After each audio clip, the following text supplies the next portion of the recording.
Mga kasama, noon pong Marso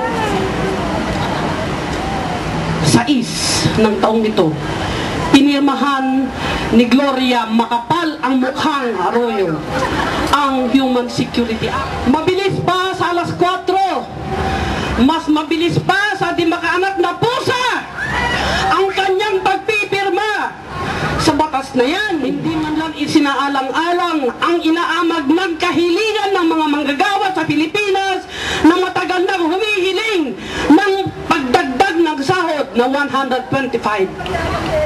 Hindi man lang isinaalang-alang ang pagbabayad sana sa mga biktima ng martial law noong panahon ni Marcos. Hindi man lang isinaalang-alang ang pagtaas sana ng mga benepisyo sa manggagawa at hindi man lang isinaalang-alang ang pagbaba o gawing mura ang mga gamot. Mahigit 800 na ang pinapaslang o mga biktima ng extrajudicial killings. Mahigit din 200 ang mga hanggang ngayon ay hindi pa nakikita ang mga bangkay o yung mga tinatawag nating abducted o dinuot na mga kakapa nating Pilipino.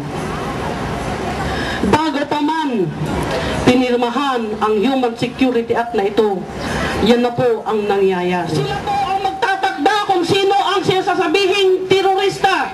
Sila po ang magtatakda kung anong yung gawain ay terorismo. Mga kasama, hindi po natin hahayaan na tayo ay takutin ni Arroyo. Hindi na po natin haayaan magtatagal pa ang Human Security Act na ito.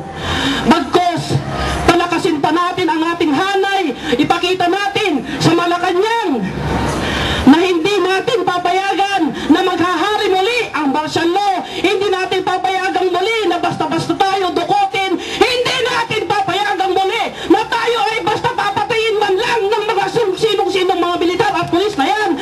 Diyan, HLCA! Us, GMA! Stop the killings now!